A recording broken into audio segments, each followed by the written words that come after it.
आज का पाठ शुरू करते हैं। इस वीडियो में हम पढ़ने वाले हैं उत्तराखंड बोर्ड के पाठ्यक्रम में हिंदी विषय में भी जो पुस्तक है संस्कृत की लगी हुई, जिसमें 30 अंक से परीक्षा में जिससे पूछा जाता है संस्कृत विनोदिनी, उसी का एक पाठ है पावनम हरिद्वारम। और ये वीडियो है पावनम हरिद्वारम पाठ की भाग 2 की वीडियो। तो इसमें हम पढ़ने वाले हैं पाठ का वाचन, हिंदी अर्थ, मुख्य व्याकरणिक जो बिंदु होंगे, संधि इत्यादि, और पूरा जो भावार्थ है। साथ ही साथ हम फुल एनिमेशन यानी चित्र भी देखेंगे, फोटोज़ भी देखेंगे और पाठ से जुड़ी हुई जो हैं। तो पाठ को शुरू करते हैं। अगर आपने इससे पहले की वीडियो नहीं देखी है, भाग 1, इससे पहले का जो पाठ्यांश है वो नहीं देखा है, तो आप वीडियो में जा कर के और चैनल के पर जा कर के वो देख सकते हैं। तो पहले हम यहाँ पर संस्कृत में पढ़ेंगे, फिर उसका हिंदी अर्थ लिखा हुआ है वह देखेंगे। आप यहाँ पर स्क्रीन पर देख सकते हैं या वीडियो में देख सकते हैं, जो भी है। तो शुरू करते हैं। अत्र सान्ध्यवेलायां गंगादेव्याः आरार्तिकस्य दृश्यम अतीव मनोहरम भवति। अत्र मतलब यहाँ, संध्या वेलायाम यानी संध्या वेला यानी शाम के समय में, गंगा देव्या यानी गंगा देवी की, आरार्तिकस्य मतलब आरती का, दृश्यम मतलब जो दृश्य होता है, वहाँ पे जो लोग इकट्ठे होते हैं वो जो सीन होता है, अतीव मतलब बहुत ही, मनोहरम यानी मन को सुंदर लगने वाला, मन को हर लेने वाला, भवति मतलब होता है। तो पूरी पंक्ति का अर्थ हो गया। प्रतिदिन अत्र मतलब यहाँ यानी हरिद्वार में वो जो जहाँ पर आरती होती है, मेन जो स्थान है, वहाँ पर गंगा संध्या वेलायाम यानी शाम के समय में गंगा आरती का जो दृश्य है वह बहुत ही सुंदर होता है। तो हम वहाँ पर जाते हैं तो वहाँ पर लोग अक्सर उस आरती में ज़रूर शामिल होते हैं, क्योंकि वहाँ पर बड़ा सुंदर दृश्य होता है। संध्या वेलायाम यानी संध्या वेला में सप्तमी है। गंगा देव्या मतलब गंगा देवी की यानी षष्ठी विभक्ति है। आरार्तिकस्य में भी षष्ठी विभक्ति है। ठीक है, अगले पंक्ति देखेंगे। यदा जनाः पावने गंगा जले दीपार्पणम कुर्वन्ति। तो यदा मतलब जब, जना मतलब लोग, पावने यानी पवित्र, जिसको निर्मल माना जाता है, स्वच्छ एवं माना जाता है, गंगा जले यानी गंगा जल में, दीपार्पणम कुर्वन्ति, दीप धन अर्पणम, संधि है यहाँ पर, दीपार्पणम। तो जब लोग, इसका पूरा अर्थ हो गया, यदा जना पावनी गंगा जले दीपार्पणम कुर्वन्ति, जब लोग पवित्र गंगा जल में दीप दान करते हैं, यानी दीप जो बहाते हैं, आरती होती है उसके बाद वहाँ पर दीपक मिलते हैं, बेचने वाले होते हैं वहाँ पर। तो एक पत्तों पे जो है वो दीपक रहता है, वो अभी चित्र में आप देख सकते हैं। तो वो वहाँ पर लोग गंगा जी में समर्पित करते हैं, वो दीपक जो है बहते हैं वहाँ पर। ठीक है, इस प्रकार से आगे अगली पंक्ति देखेंगे। संध्या वंदनम पुष्पार्चनम च कुर्वन्ति तथा तत्र अद्वितीया। ठीक है, और वहाँ पर संध्या वंदन करते हैं, संध्या इत्यादि करते हैं लोग, वहाँ पर पूजा इत्यादि करते हैं। पुष्पार्चनम, फूलों को चढ़ाते हैं, फूल इत्यादि चढ़ाते हैं गंगा जी में। पुष्पार्चनम कुर्वन्ति, तदा मतलब तब, तत्र मतलब वहाँ, अद्वितीया मतलब बहुत ही अनोखा सीन दृश्य होता है। तो तदा मतलब तब वहाँ पर बड़ा अनोखा दृश्य होती है, यानी संध्या वंदन करते हैं, फूल इत्यादि गंगा जी को चढ़ाते हैं। जब ऐसा करते हैं तो तदा तत्र अद्वितीय, वहाँ पर बहुत सुंदर क्या होता है। तो अगली पंक्ति हम देखते हैं। ज्योतिष्मती शोभा विराजते, यानी ज्योति जो है, दिए जो है बहुत सारे होते हैं, आप फोटो में भी देख सकते हैं। तो वहाँ पर बहुत सारे दिए जलते हैं और बहुत ही सुंदर वहाँ पर दृश्य होता है। तो वो शोभा विराजते यानी सुंदर सा वहाँ पर लगता है। ठीक है, तो ये हो गया इसका पूरा अर्थ। इसमें बताया है कि गंगा आरती के बारे में, इस यहाँ पर इस वाले जो हमने अभी पढ़ा उसमें बताया है कि गंगा आरती का दृश्य कैसा होता है। तो वो हम आगे फोटो में भी देखने वाले हैं। तो आगे बढ़ते हैं। तो इस पाठ में अगर हम एनिमेशन के माध्यम से देखें तो हरिद्वार में एक स्थान है ब्रह्मकुंड, जहाँ पर प्रतिदिन शाम के समय में आरती होती है और आरती का दृश्य बहुत ही सुंदर होता है। लोग वहाँ पर इकट्ठा होते हैं, अच्छे से जो है वहाँ पर आरती की जाती है, गंगा जी की आरती की जाती है। और आरती के पश्चात लोग जो है अब छोटे छोटे दिए वहाँ पर बनाए हुए होते हैं। उन दियों को हाथ में लेकर के उन पे ज्योति जला करके और उनको गंगा जी में प्रवाहित कर देते हैं। और जब बहुत सारे लोग ये काम करते हैं तो वो जो दृश्य होता है, वो जो सीन होता है, काफ़ी मनोहर होता है और वो आप इन फ़ोटोज़ में देख सकते हैं। तो ये जो दृश्य होता है शाम का समय में, वो काफ़ी भव्य होता है और बड़ी आनंद की अनुभूति वहाँ पर लोगों को होती है। मैं स्वयं हरिद्वार में रहा हूँ तो मैंने भी देखा है वहाँ पर ये सब चीज़ें, इसलिए मैं इसको बहुत अच्छे से बता पा रहा हूँ। ठीक है, तो आगे बढ़ते हैं। हरिद्वारम मंदिराणां महतां आश्रमाणां संगम स्थली अपि अस्ति।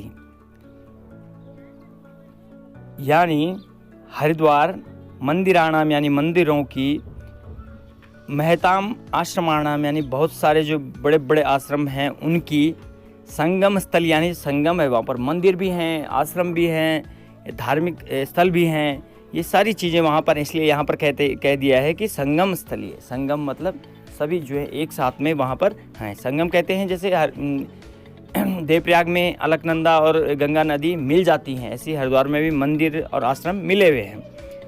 द्वितीय पंक्ति, अत्र यहाँ, अत्र मतलब यहाँ, मनसा देवी, पहले पूरी लाइन पढ़ लेते हैं, पूरी पंक्ति पढ़ लेते हैं। अत्र मनसा देवी मंदिरम, चंडी देवी मंदिरम और बिल्वकेश्वर मंदिरम, दक्षेश्वर मंदिरम। यानी अत्र मतलब यहाँ, मनसा देवी मंदिर भी है। हरिद्वार में जब जाते हैं तो हरिद्वार की एक तरफ जो है पहाड़ी पे मनसा देवी मंदिर है, दूसरी तरफ चंडी देवी मंदिर है और वहीं जो है एक बिल्वकेश्वर मंदिर भी है।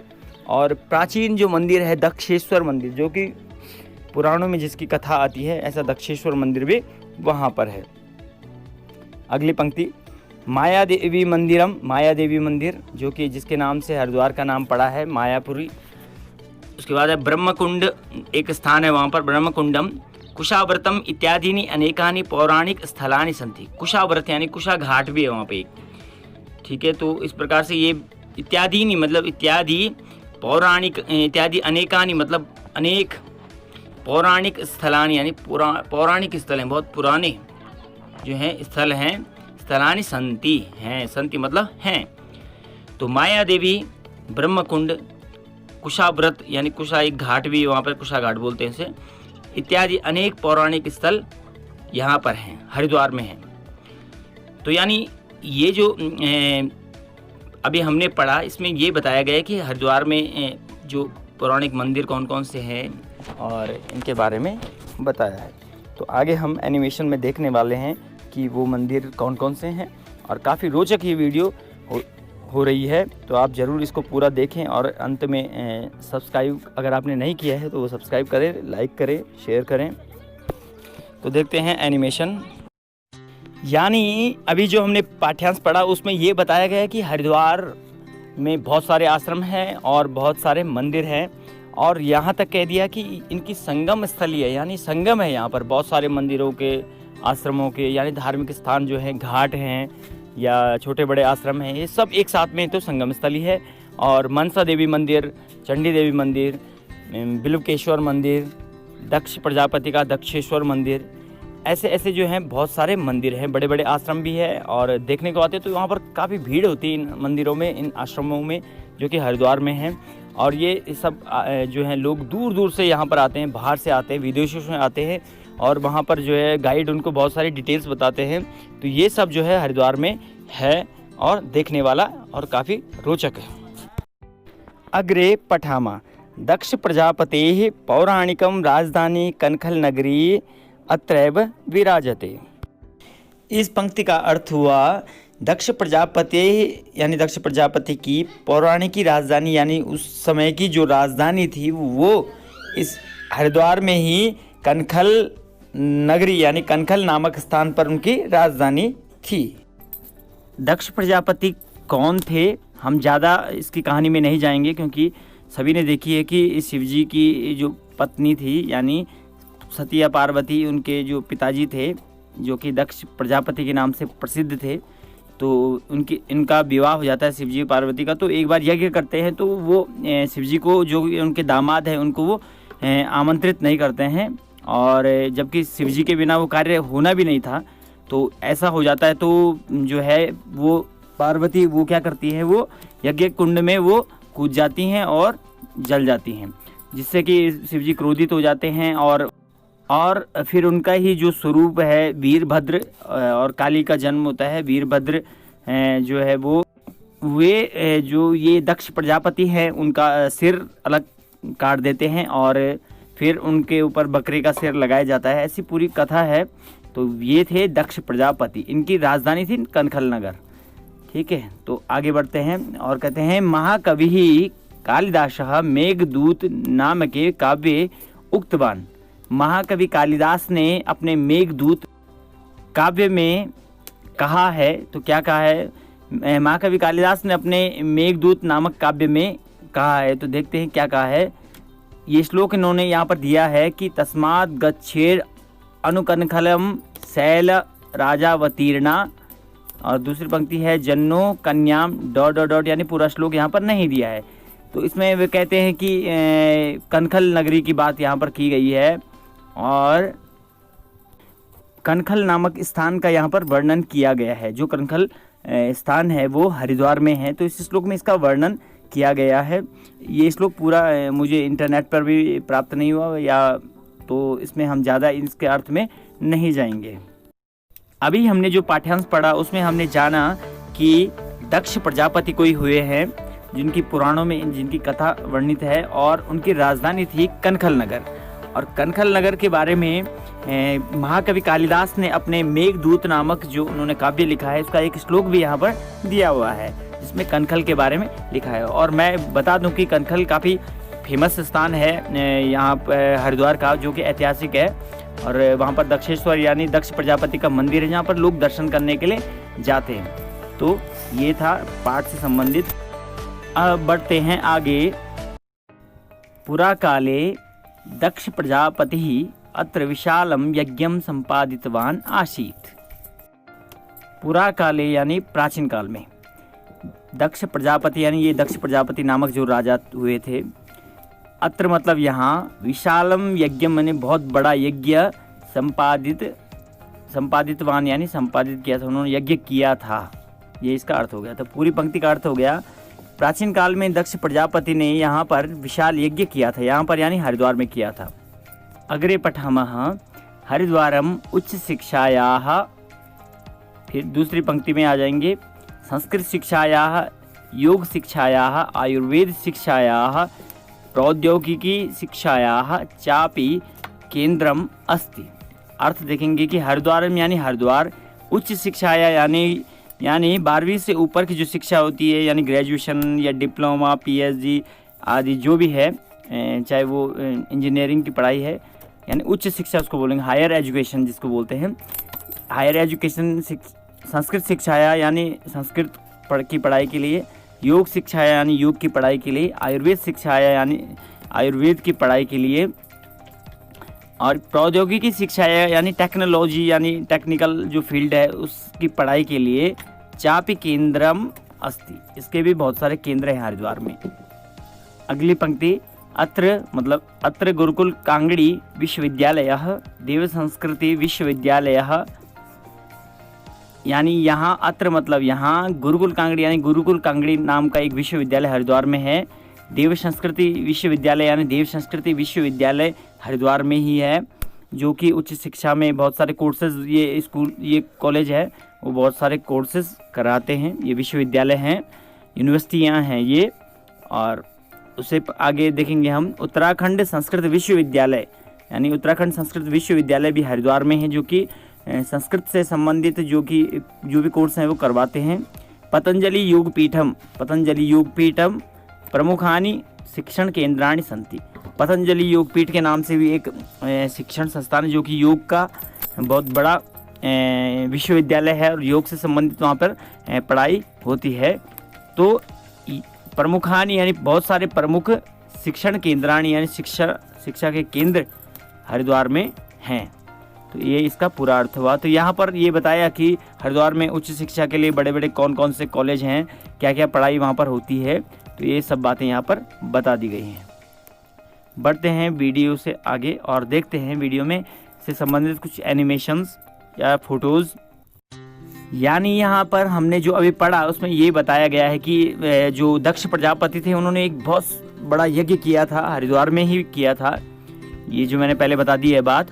और यहाँ पर जो शिक्षा के बारे में बताया कि हरिद्वार में उच्च योग के लिए, योग शिक्षा के लिए या आयुर्वेद की पढ़ाई के लिए या टेक्निकल जो पढ़ाई है उसके लिए, संस्कृत की पढ़ाई के लिए बहुत सारे केंद्र हैं। साथ ही यहाँ पर बताया कि हरिद्वार में बहुत सारे विश्वविद्यालय हैं, जिसको जैसे गुरुकुल कांगड़ी, देव संस्कृति विश्वविद्यालय, उत्तराखंड संस्कृत अकेडमी हो गया और भी बहुत सारे विश्वविद्यालय हरिद्वार में हैं। अत्र Bharat heavy electrical limited BHEL Roorkee नगरे स्थित भारतीय, हिंदी अर्थ देखेंगे। अत्र मतलब यहाँ भारत हैवी इलेक्ट्रिकल लिमिटेड यानी Bharat heavy electrical limited BHEL नामक एक कंपनी यहाँ अत्र मतलब हरिद्वार में है। रुड़की नगरे स्थित भारतीय यानी रुड़की नगर में स्थित भारतीय। दूसरी लाइन पे आ जाएंगे, प्रौद्योगिकी संस्थानम यानी भारतीय प्रौद्योगिकी संस्थान यानी IIT रुड़की जिसे कहते हैं, वो भी हरिद्वार में ही है, हरिद्वार डिस्ट्रिक्ट में है। अनेके नवनिर्मिताः अनेके नूतनाः उद्योग यंत्रागाराः च, इसका अर्थ है अनेक नवनिर्मित आधुनिक उद्योग और कारखाने, जो भी ये भी सब क्या हैं, हरिद्वार में ही हैं। देशस्य तृतीय पंक्ति अस्ति, तृतीय पंक्ति देशस्य प्रगतौ महत्वपूर्णं योगदानं ददति एवं प्रकारेण पौराणिक्याः संस्कृत्याः सह, इस प्रकार से पौराणिकी जो संस्कृति है, पौराणिक जो संस्कृति के साथ अगली पंक्ति है आधुनिक भारतीय विकासस्य प्रौद्योगिक्याः च अत्र दर्शनं कर्तुं शक्यते। आधुनिक भारतीय विकास और प्रौद्योगिकी यानी टेक्नोलॉजी के यहाँ दर्शन किए जा सकते हैं। यानी हरिद्वार में विकास भी दिखाई देता है, आधुनिक जो विकास हुआ है, नई नई कंपनियाँ बनी है, लोग सिटियाँ जो हैं वो बड़ी सुंदर सुंदर हो गई है और सुविधाएं हो गई हैं, जो आधुनिक विकास है। और प्रौद्योगिकी यानी जो टेक्नोलॉजी जो देखेंगे अगर आप तो यहाँ पर बड़ी बड़ी कंपनियाँ हैं, फैक्ट्रियाँ हैं, ये सब यहाँ पर दिखाई देता है। यानी हरिद्वार जो जिला है वहाँ पर सब कुछ है, यानी धार्मिक भावनाएं भी वहाँ पर देखी जा सकती हैं, आधुनिक विकास भी वहाँ पर देखा जा सकती है, टेक्नोलॉजी वहाँ पर देखी जा सकती है। तो ये आपका पार्ट पूरा हो चुका है हरिद्वार के बारे में। तो इन पंक्तियों में सार रूप में हम कहें तो यहाँ पर BHEL यानी भारत हैवी इलेक्ट्रिकल लिमिटेड बहुत बड़ी कंपनी है हरिद्वार में, और रुड़की में IIT यानी भारतीय प्रौद्योगिकी संस्थान, इंडियन टेक्नोलॉजी इंस्टीट्यूट जो है वो यहाँ पर है। और ये जो कंपनियां हैं, ये जो उद्योग धंधे हैं, वो भारत के विकास में अपना महत्वपूर्ण योगदान दे रहे हैं। और पौराणिक की जो संस्कृति है उसके साथ साथ ही हरिद्वार नवीन जो विकास कार्य हैं उनकी ओर भी अग्रसर हो रहा है और टेक्नोलॉजी के यहाँ पर दर्शन हमें हो जाते हैं। तो ये हुआ आपका पार्ट समाप्त। वीडियो को लास्ट तक देखने के लिए आपका बहुत बहुत धन्यवाद। वीडियो अगर अच्छी लगी हो तो करें लाइक, साथ ही करें शेयर। देखते रहें राज हिंदी एजुकेशन चैनल को। अपने सुझाव एवं किसी क्वेश्चन के लिए करें कमेंट और साथ ही करें चैनल को सब्सक्राइब। साथ ही नई वीडियोस पाने के लिए बेल आइकन दबाएं। धन्यवाद।